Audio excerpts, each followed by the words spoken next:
It's Stabio! Wugwon, YouTube! Welcome back! I know I've been away for a while. I haven't stopped playing the game. I have stopped enjoying the game, but I haven't stopped playing the game. However, the game's become competitive again. We've got the World Championships. Now, the last 10 games I've lost 2. I've had 6 wins in a row though. 6 wins in a row. I have just been climbing. The deck I'm using, if you're a fan of the channel, then you're already familiar with this deck. It's my Yubel deck. I've made some minor changes, but this is the Yubel deck. I'm now running Econs. I was running Canada, and I finally got I spent my dream ticket on a second Canada. So, you know, I've got double Canada now, which is great. And I was running it with double Canada. But I'm feeling that actually Econ, it just comes in a bit more clutch. We're pretty well protected. Canada is great for like breaking combos, but the thing is, Econ can break a combo. It just means that you have to spend more resources. Now, in certain situations that's good, in certain situations that's not so good. But I feel like we can swarm the board pretty well, and we can go for an Econ take final victory play quite easily with the Yubel deck if required. We don't really require it because this deck is just, it's still a problem for people. I think that my build is actually a pretty fair build. I still lose from time to time. Maybe you know, just keeping Incarnate and Ultimate Nightmare at 1 each keeps the deck pretty fair. If it was, you know, like I say, I mean, yeah, if you make both of these semi-limited, then I think the deck is pretty fair. And I don't have second copies or third copies of either of these cards, so I have to play this version of the deck. But I do think this version of the deck is a lot more balanced in terms of where the meta is at. So this is how I would play this is how I think the deck should be played if you're, you know, if you're worried about the Yubel deck being too good for the meta to cope with. I think this is the most fair build. You know, only 5 Yubel cards, only 5. We don't really rely on the Yubel strategy too much. When we can get it off, it's great, and it really is great. The rest of the cards, 15 cards left in the deck besides Yubel, and it's a pretty solid Nephthys deck. If you're a fan of the channel, this is the deck that I'm still running. I've got, like I say, I've got a couple of other decks that I'm working on that I want to showcase later on in the channel. I was going to do a Roy deck, but I think people basically beat me to the punch. But stay tuned, because there will be a free-to-play Red Eyes deck on the channel coming very soon. Alright, so we're in the World Qualifiers now. Let's jump in. And let's get some more wins on camera. I usually get quite lucky against these Subterrors, but I'm not very familiar with this strategy. Yeah, look, there we lose our first game on camera. See, of course we do. This deck needs nerfing, for sure. It's madness. That trap card shouldn't be able to be reusable. Mental. Absolutely mental. Oh yeah, I thought this was quite fun. I actually don't need to reach DLV max, because I already earned a regional qualifier from the KC Cup, because I came in the top 500 in Europe. So there is that. I don't have to worry about getting to the max level. I'm already going to be in a, you know, some kind of pool in order to proceed. So that's good news, because I don't really have the cards or the faith in my own ability to do well in an actual, you know, qualifier tournament format. Probably going to be that that Megamorph ability, whatever it is that like soups up your monster.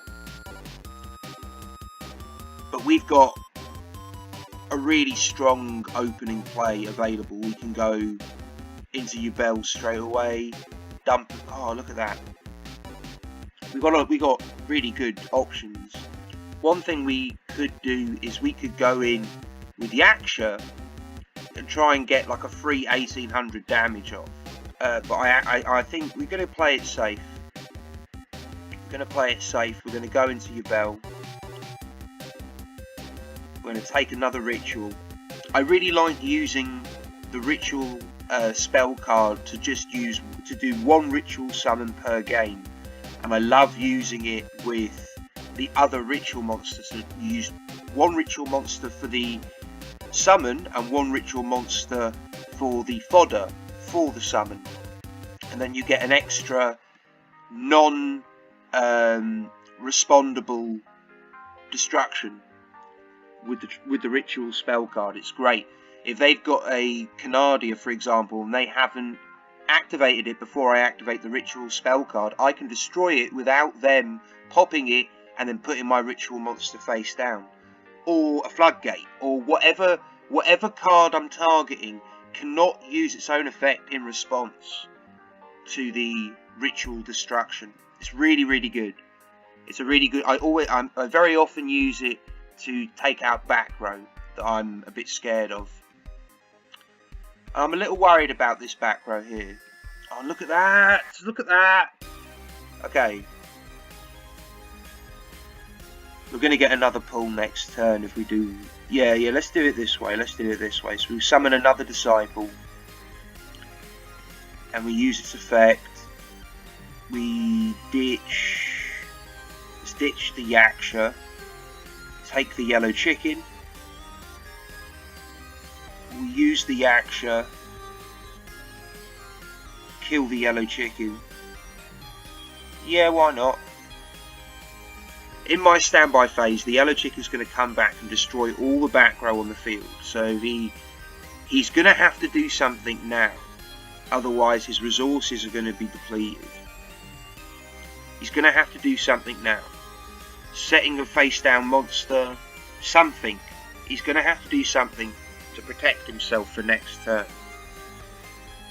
Or he needs to use his back row resources now while he has an opportunity. Here we go, Red Eye's Insight. So we're going up against Red Eyes, so we can expect a fusion summon this turn. The question is,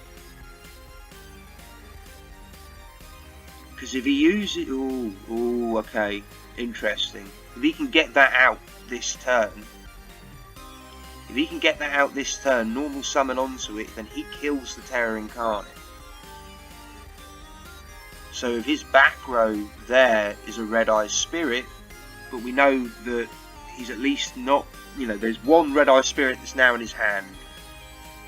We know that much. If this is also a Red Eye Spirit, then he can summon out this guy, the Red Archfiend of Lightning, and then normal summon onto it, use its effect, kill the Terror Incarnate. But he's setting this. So it looks to me like what his plan is in my standby phase, when the yellow chicken comes out, he's going to pop the Red Eye Spirit in the hopes of protecting himself. We'll use our Disciple of Nephthys. See, now this is nice. We now have the option to go into two separate ritual summons rather than just the one. So we'll see what we can do. We'll see what happens. So the Phoenix is coming out now, and when he destroys my trap card, that's going to permit me to summon another Nephthys monster from the deck, which will be fodder for the effect of the Cerulean Phoenix, or the blue chicken. Okay, so we predicted this would happen. Red Eye Spirit brings out the lightning. Then Nephthys kills all the... Oh, it was a Drowning Mirror Force we just killed. So now our trap card activates because it was destroyed. And now we can special summon. Let's go for one from the graveyard. Why not? Okay. So now, I think the best. We don't actually have the option to double the ritual up to make one ritual monster. We have to use something from the field. So I'm going to use Terror Incarnate. Get rid of that. Then I will use the Blue Chicken's effect. Pop the Disciple. Pop the Red Eyes. Then we could go for another ritual. And I'd probably get rid of the Yubel, summon the Blue Chicken. You know what? Let's just assume that he's got some Sphere Karibos in his hand. Let's just assume it. Oh, dude! He wouldn't even let me finish. My bad. I thought you might have a Sphere Karibo. I know it was like flexing my muscles a bit, but you might have had 2 Sphere Karibos, and then you would have survived. Let's play one more game. I don't know what's going to happen. I'd quite like to do a stream. I'd quite like to do a stream where I can bring people who watch the channel in and play with me. They can play the game with me. We can play with, free to play. Because I'm totally free to play. I don't spend money on the game, so it'd be interesting to see the other decks that people have been able to build who also haven't been spending money on the game, who have had to grind, like me, in order to get the gems in time to keep up with the meta. It would be, like I say, it'd be interesting to play with, people who watch the channel, people who don't watch the channel. It'd be interesting just to play with everyone and see what everyone's up to in terms of how they're building their decks, how they're getting around, how expensive the game is. I'd like to hear from everyone. A lot of people who subscribe to the channel, they do send me a message and they'll tell me, what they like about the game, what they don't like about the game. There was a guy who became a subscriber recently, and he sent me he was like, "Oh, dude, I love your Umbral Horror deck. I've got my own version though, and I think some of my cards might be a bit better." And I asked him to send me a screenshot of his deck, and I built his deck and I messed around with it. I was going to make a video out of it, but life got in the way. I know I've been away for a few months, but I think I'm going to try and not be as frequent with my uploads as I used to be. It takes a bit of the pressure off, but just try and keep uploading at least once a week, because I was trying to do it once a day and it just wasn't happening for me. It wasn't happening at all. So now I'm going to try and at least do once a week if I can. I'm going to try and take the pressure off a bit. So I'm going to stop rambling and I'm going to go for the win right now. I'm going to go for the win right now, son. So we're going to summon out the Blue Chicken. It's fine. Activate our trap card. Oh, dude! Nice. But yeah, the deck's been pretty consistent for me. I'm doing quite well with it. I'm climbing pretty quickly. I only started playing the World Championship last night, so yeah, it's been pretty quick. Alright, but that's me basically saying hello, Wugwon, welcome back to the channel, welcome back to the world. I hope you guys didn't miss me too much. I'm sure there was plenty of other YouTubers that are scratching that Yu-Gi-Oh vibe for you, but I hope you guys are excited to see more content. I'm going to start doing my Red Eyes video now, I think, while I've got a bit of time. So anyway, guys, thank you so much for watching this video. Welcome back to the channel. Much love, take care, and I'll see you in the next video, which will be a free-to-play Red Eyes video. It's Stabio!